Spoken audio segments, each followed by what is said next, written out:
Welcome to 99 TV. నేను మూల శ్రీనివాస్. ఇక తెలంగాణ రాష్ట్ర వ్యాప్తంగా కొత్త పోలీస్ బాస్గా శివధర్ రెడ్డి డీజీపీగా మరి నియామకం తర్వాత కావచ్చు, అదే క్రమంలో ఆర్టీసీ ఎండీగా ఉన్న సజ్జనారు ఇప్పుడు మరి హైదరాబాద్ కమిషనర్గా నియమించిన తర్వాత తెలంగాణ పోలీస్ శాఖలో ఒక నూతన ఉత్సాహం అయితే కనిపిస్తోంది. సో దీంట్లో వాళ్ళు బాధ్యతలు చేపట్టిన తర్వాత మొన్న మరి నిజామాబాద్లో జరిగిన ఎన్కౌంటర్ కావచ్చు, అదే క్రమంలో నిన్న హైదరాబాద్లో జరిగిన ఎన్కౌంటర్ విషయంలో ప్రజల నుంచి ఒక మంచి స్పందన అయితే వస్తుంది.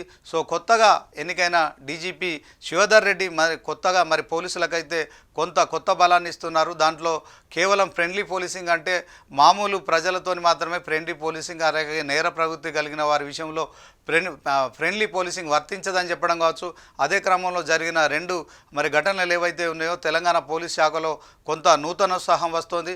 ముఖ్యంగా మనం చూసుకున్నట్టయితే సో రియాజ్ ఎన్కౌంటర్ తర్వాత నిజామాబాద్లో రౌడీ షీటర్ను మరి ఇష్యూలో కావచ్చు, పోలీస్ శాఖ అప్పటికప్పుడు తీసుకున్న ఏదైతే మరి ఎన్కౌంటర్ కావచ్చు, నిజంగా తెలంగాణ రాష్ట్ర వ్యాప్తంగా పోలీసుల పవర్ని కొంత మరి కనిపించింది. సో పోలీసులు అంటే నిజంగా ఇలాగా ఉండాలనే అభిప్రాయం వ్యక్తమవుతుంది. అఫ్కోర్స్ ఎన్కౌంటర్ జరిగిన తర్వాత మరి ఖచ్చితంగా మరి జాతీయ మానవ హక్కులు కావచ్చు, ఈ యొక్క మానవ సంఘాలకు సంబంధించిన మానవ హక్కుల సంఘాలకు సంబంధించిన వాళ్ళు ఖచ్చితంగా దీన్ని వ్యతిరేకిస్తారు. కానీ పోలీసులకు మాత్రం ఇప్పుడు నైతికంగా కొంత మద్దతు లభిస్తోంది. సో ఇక ఐపీఎస్ అధికారిపై రౌడీ షీటర్ దాడి చేసిన ఘటన కూడా హైదరాబాద్లో చాదర్ఘట్లో చోటు చేసుకుంది. సో సెల్ ఫోన్ దొంగలను వెంబడించిన మరి south east zone DCP Chaitanya నిజంగా ఆయన సాహసాన్ని అభినందించాలి. సో దీంట్లో డీసీపీ ఆయన గన్మెన్పై కత్తితో దొంగలు దాడి చేస్తే ఇద్దరికి కూడా గాయాలయ్యాయి. సో దీంట్లో మరి ఇక south zone east DCP Chaitanya కావచ్చు, అదే క్రమంలో ఇక మరి ఈ ఎవరైతే దాడి చేసారో ఆ రౌడీ షీటర్ కూడా ఇక్కడ మనం కనిపిస్తున్నారు. సో దీంట్లో గన్మన్ తుపాకీతో డీసీపీపై కాల్పులు జరిపే ప్రయత్నం చేశారు. సో అక్కడ కూడా ఎవరైతే నిజామాబాద్లో రియాజ్ ఎన్కౌంటర్ అంశంలో కూడా అక్కడున్న ఏఆర్ కానిస్టేబుల్కి సంబంధించి తుపాకీ లాక్కుని కాల్పులు జరిపే క్రమంలో కూడా అక్కడ కూడా మరి ఆ రియాజ్ను ఎన్కౌంటర్ చేశారు అక్కడున్న ఆర్ఐ. సో ఇక్కడున్న మరి డీసీపీ చైతన్య కూడా మరి ఖచ్చితంగా ఒక దొంగను పట్టుకున్నారు, వేటాడి మరీ పట్టుకున్నారు. సో ఒక రన్నింగ్ రేసులో మరి వెంబడించి పరిగెత్తుతున్న ఆ రౌడీ షీటర్ను మరి పట్టుకున్నారు, ఒకరు పరారయ్యారు. సో దాంట్లో ఈ పట్టుకునే క్రమంలో డీసీపీ చైతన్య కుమార్ మాత్రం ఆ యొక్క రౌడీపై కూడా కాల్పులు జరిపారు.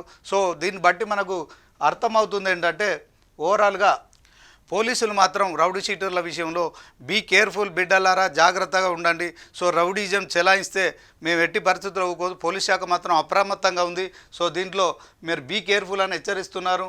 షూట్ ఎట్ సైట్ అనే ఆర్డర్లు కూడా అప్పటికప్పుడు మరి నిర్ణయాలు తీసుకుంటున్నారు. సో ఇది తెలంగాణలో నయా పోలీసింగ్ అయితే నయా పోలీస్ బాస్ డీజీపీగా మరి ఎవరైతే శివధర్ రెడ్డి ఉన్నారో ఆయన నేతృత్వంలో తెలంగాణ రాష్ట్రం కావచ్చు, అదే క్రమంలో ఆర్టీసీ ఎండీగా మొన్నటి వరకు బాధ్యతలు చేపట్టిన మరి సజ్జనార్ ఇప్పుడు హైదరాబాద్ కమిషనర్గా మరొకసారి మరి పోలీస్ అవతారం ఎత్తారు కమిషనర్గా. సో ఇప్పటికే ఆయన ఎంత సంచలనాలకు మరి కేరాఫ్గా ఉన్నారో మనకు తెలిసిందే. ఎల్బీ నగర్లో ఒక మరి ఎవరైతే వెటర్నరీ డాక్టర్పై కొంతమంది మరి అత్యాచారం జరిపి హత్య చేసిన ఘటనలో మరి వాళ్ళు పారిపోతున్న క్రమంలో ఆ నలుగురు నిందితులను కూడా మరి ఎన్కౌంటర్లలో కాల్చి చంపడం ఆ దేశవ్యాప్తంగా ఎంత సంచలనం కలిగించిందో.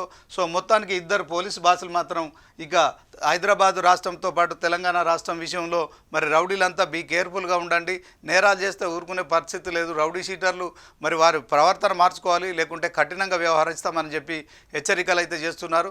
సో మరి రౌడీజంతో మరి రౌడీ షీటర్లుగా ఉన్న రౌడీలు అందరూ మాత్రం కొత్త పోలీస్ బాసులు ఎవరైతే ఉన్నారో శివధర్ రెడ్డి కావచ్చు, సజ్జనార్ కావచ్చు, వీళ్ళ విషయంలో కొంత అప్రమత్తంగా ఉండాలి. మున్పట్లాగా ఏదో రౌడీజం చేసుకొని బతుకుతామంటే కొంత ఇబ్బందులు అయితే తప్పేలా లేవనిపిస్తుంది. సో కనుక వాళ్ళ నేర ప్రవృత్తిని మార్చుకొని మామూలుగా వాళ్ళు సాధారణ జీవితం గడపాలని కూడా వీళ్ళు హెచ్చరిస్తున్నారు. లేని పక్షంలో సో వాళ్ళు అలాంటి దందాలు చేస్తూ అలా దాడులు చేస్తే మాత్రం షూటెడ్ సైడ్ ఆర్డర్ ఇస్తామని కూడా చెప్తున్నట్టుగా కూడా స్పష్టంగా కనిపిస్తుంది.